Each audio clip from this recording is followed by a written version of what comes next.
The wind howled through the misty canyons of the Columbia River Gorge, rattling the rain-streaked windows of my modest studio apartment as I, Celine Rivera, carefully packed the last of my hand-stitched ballet slippers into a cedar trunk. It was November 26th, 2025, my 36th birthday, and the slate-gray sky outside mirrored the unease simmering in my chest. For weeks, I'd poured my soul into crafting gifts from my family's Thanksgiving reunion, a pair of embroidered point shoes for my mother, a dance journal with sketches of her favorite routines, a framed photo collage of our family performances for my father, and a custom dance belt for my younger brother Luca, etched with his initials, a nod to our shared stage days. The phone rang at 4:55 p.m., my mother's name glowing on the screen. I answered, resin-dusted hands trembling, expecting her usual flurry of demands about the feast or seating. Instead, her voice was glacial, rehearsed, like a choreographer delivering a cut. "Celine, we've decided it's best if you don't join us for Thanksgiving this year." A clink of china and Luca's laugh, sharp, derisive, and laced with malice, pierced the line. "No offense, Sel, but it's just less cluttered without your dance drama. You get it, right?" Dad's voice rumbled faintly, a reluctant grunt of assent. Mom pressed on, her tone clipped. "It's not about you, dear. We're aiming for a balanced holiday." Balanced, as if I were an offbeat step to be skipped, not a daughter, I thought, my grip tightening on the trunk, the wood groaning, a faint crack forming along the edge. "Why?" I murmured, my voice a fragile pirouette against the wind's roar. A pause stretched, heavy and deliberate.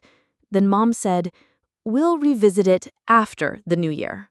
And the call ended with a cold click. I stood there, the phone still warm against my ear, the unwrapped gifts staring back like silent rebukes. The point shoes a mockery, the collage a tribute to a father who'd turned away. No tears came, just a hollow stillness, as if the wind had muted the music of my life. I shoved the trunk into a shadowed corner, beside unused ballet ribbons and wrapping sheets, locking away the proof of my exclusion. The question wasn't why they'd done it, but what they'd orchestrated about me long before that call, a choreography of neglect written over years.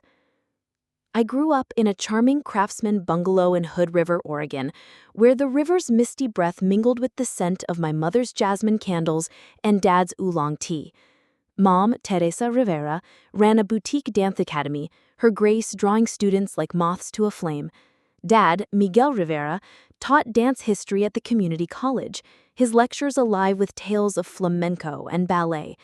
Luca, 8 years younger, was the dazzling star, raven curls catching the light, a magnetic charm that turned dance recitals into local spectacles, and a flair for turning stumbles into stories of artistic flair.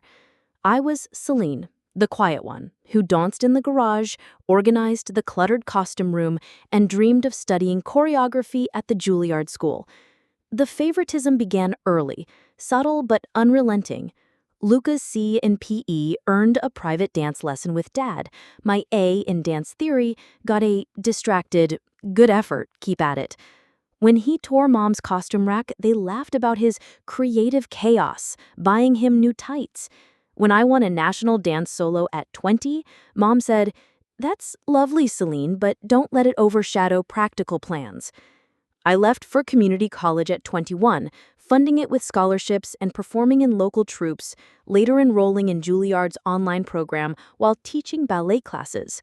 Luca stayed home, drifting through dance gigs, barista shifts, and now a sustainable dance vlog with mysterious backing. I never envied his brilliance. I cherished his energy, seeing it as a duet to my grace. I drove home for his 26th birthday, choreographed a dance showcase, covered the lighting costs when Mom forgot, and crafted him a dance belt as a gift. I sent Dad rare dance manuscripts, helped Mom with academy schedules during floods, stayed up late editing Luca's dance vlog clips, but their holiday cards read, "Luca's grooving with Dance Wave Vlog. Celine's busy in the gorge." Last spring, Luca called frantic about a failed vlog sponsorship. I wired him $3,500, no questions, and he called me his rhythm guide. Then on my birthday, he laughed and said, "Less cluttered without your dance fuss." A week later, I scrolled Instagram seeking solace and found their Thanksgiving post. The familiar cedar table, mom's cedar wreath, dad's amber napkins, except I was erased. In my place stood Maya Ortiz, a chic dance influencer with a mountain retreat and a huge following. She posed with Luca, arms linked, mom radiant beside them. The caption read, "Thankful for our new rhythm this season." More photos followed. Maya pirouetting with dad, toasting with mom, twirling with Luca by the fire. My absence wasn't just a pause, it was filled, choreographed, and flaunted for all to see. I checked our family chat, deleted, not muted, erased as if I never danced. Old photos on mom's profile, my 30th birthday, dad's 72nd, remained, but I was untagged, a phantom in my own pas de deux. I called Aunt Sophia, dad's sister, who'd always adjusted my point shoes. Her voice quivered. "Celine, dear, I thought you were on a dance tour. That's what Teresa said." I didn't argue. The truth crashed like a wave, heavier than her excuse. I hung up, staring at the bare wall where our last family photo had hung. Me, Luca, and Dad at the river, removed months ago, my heart sensing the rift before my mind grasped it. I didn't post, didn't text, didn't rush to Hood River to demand answers. Friends invited me to their Thanksgivings. I declined with a strained smile, unwilling to borrow their cadence. My coworker Nadia offered to crash their dinner with a ballet bar to dance on their graves. I laughed but said, "No upheaval needed, just watch me leap." I packed away the holiday decor, string lights with feathers, a scolded dancer I'd made at 14, handling each piece like a fragile memory of a lost ensemble. The gifts stayed buried in the trunk. On Thanksgiving, I brewed a solitary cup of lavender tea with honey, sat by my window and watched snow dust the canyons, the silence a defiant arabesque. No music, no calls, just the hearth's soft pop and my steady breath, a rebellion in stillness. I walked the trails later, boots crunching snow, watching families dance around fires, their joy a contrast to my solitude. The world was festive, but I was unshackled, free from their choreography. In mid-December, a letter arrived, not from Hood River, but from Seattle, Washington. A thick parchment envelope bore the seal of Ellison and Grant, attorneys at law. Expecting a bill, I opened it with reluctance.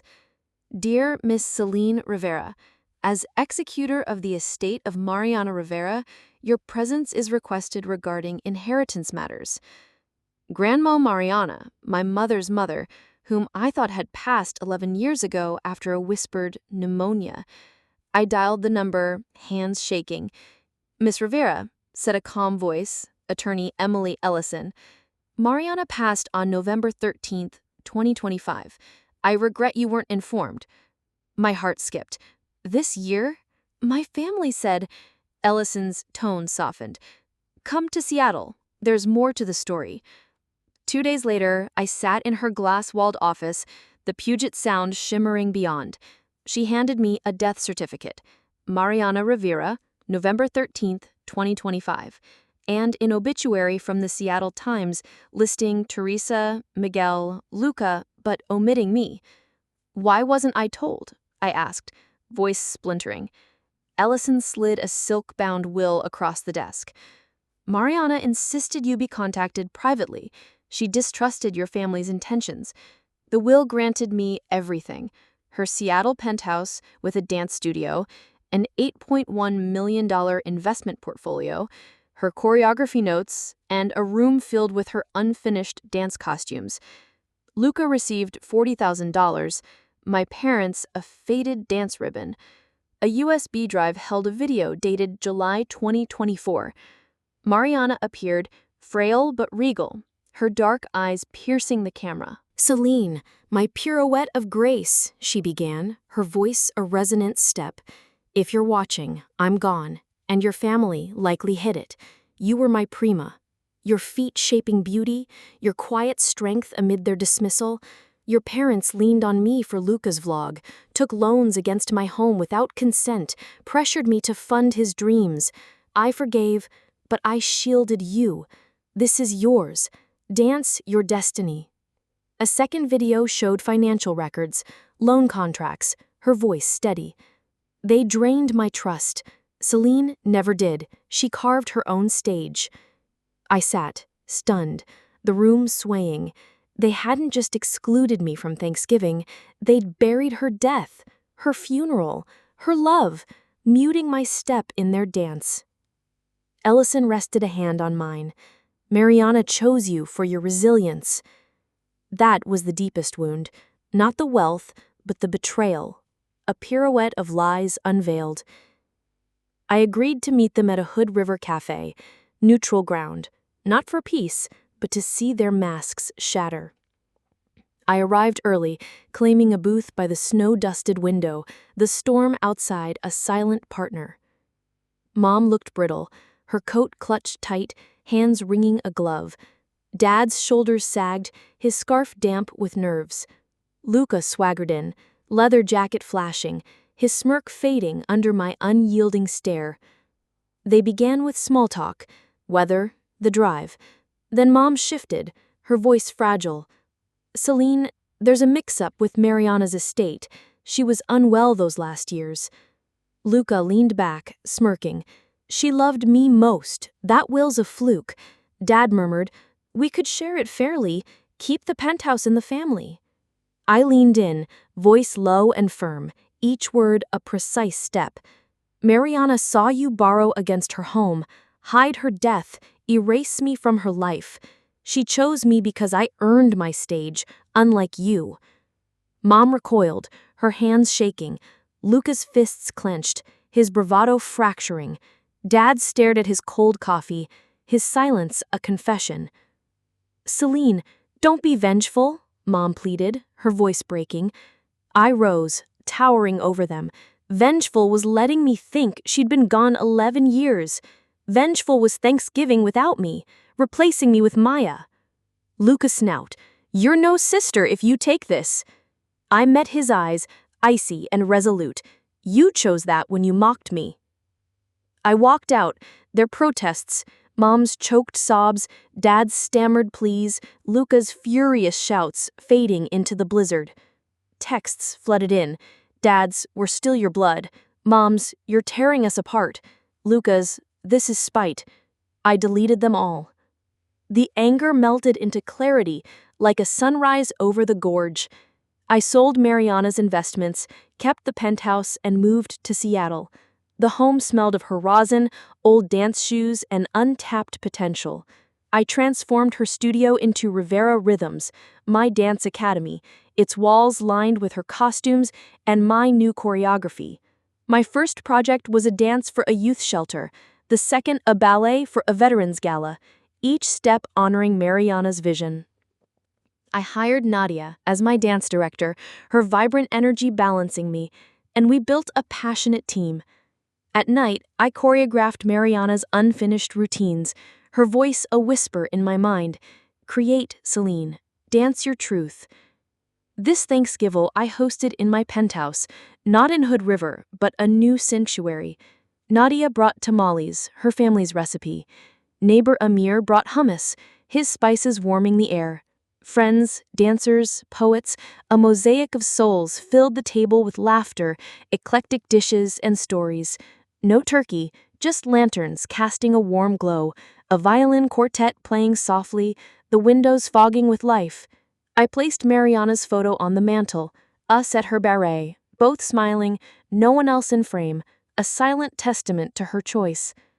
Luca emailed demanding his $40,000, his tone haughty. I forwarded it to Ellison, who issued a legal cease and desist. Mom sent a tearful note, pleading for family harmony. I left it sealed. Dad called, leaving a voicemail of silence, a plea without courage. I didn't need their amends.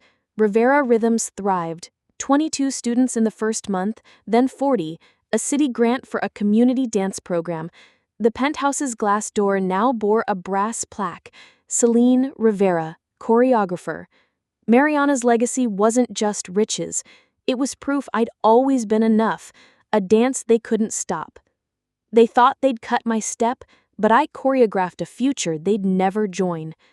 As I write this, on July 6, 2025, at 2:12 p.m., the Penthouse echoes with the tap of point shoes and the hum of my team, a family I've chosen. They thought my birthday ban was their victory, but it was my redemption. If you've been silently replaced, drop one word below.